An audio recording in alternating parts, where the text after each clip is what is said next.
তো বন্ধুরা দেখতে পাচ্ছেন মাছগুলো কেন পরিষ্কার করবো, যে মাছগুলো পরিষ্কার করতেছি দেখেন কত সুন্দর করে পরিষ্কার করতেছি। দেখেন মাছগুলো পরিষ্কার হচ্ছে, মাছগুলোকে পরিষ্কার করে নিচ্ছে আমরা। দেখেন কাদোগুলো পরিষ্কার করে কত সুন্দর দেখাচ্ছে মাছগুলো। এই দেখেন মাছগুলো কিন্তু পরিষ্কার করে নিচ্ছে আমরা। পুকুরে মাছ ধরা শেষে মাছগুলো পরিষ্কার করে নিচ্ছে, মাছগুলো পরিষ্কার করে নিচ্ছে আমরা, মাছগুলো পরিষ্কার করে নিচ্ছে আমরা। দেখেন কত সুন্দর ক্লিয়ার হয়ে গেল মাছগুলো, একেবারে কাদো দিয়ে ভরে গেছিল একবারে। তো দেখেন একবারে ক্লিয়ার একবারে দেখেন ক্লিয়ার মাছগুলোর চেহারাটা দেখেন কত সুন্দর হয়ে গেল, এখন কালারগুলো কত সুন্দর হয়ে গেল। তারপরে বড় মাছগুলো ধুবো আমরা, মাছগুলো আমরা ফিশে হারভেস্ট করতেছি, পরিষ্কার করতেছি আমরা। হাজবেন্ড ওখানে আছেন, এই যে হাজবেন্ড চলে আসতেছে। দেখেন এই যে হাজবেন্ড মাছ বড় বড় বড় দেখেন কী মাছ নিয়ে আসছে। দেখেন বন্ধুরা কী মাছ, এই দেখেন রে ভাই, এগুলো কি দেখেন, এই দেখেন এগুলো মাছগুলো দেখেন, এগুলো কি বাঘের বাচ্চা শোল মাছ।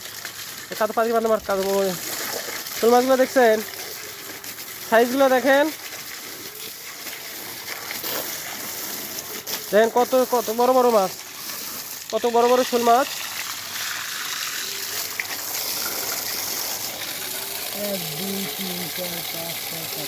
আটটা শোল মাছ পেয়েছি আমরা। মুকুট কাদো আছে ভালো করে পাই মাছ, ওই কান পানি পানি তো। ছোটো মাছগুলো দে, ছোটো মাছগুলো দেখে,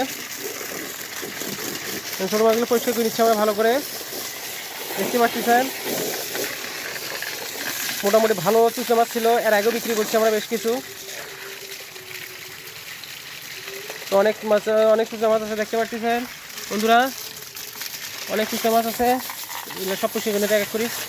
দেখেন কত সুন্দর কত মাছ এই দেখেন শোল, বিশেষ করে শোলগুলা দেখেন ভাই, শোলগুলা অনেক বড় বড় সাইজের পাইছি এবারে প্রথম যে আসলে এতগুলো শোল মাছ পাইছি আমরা।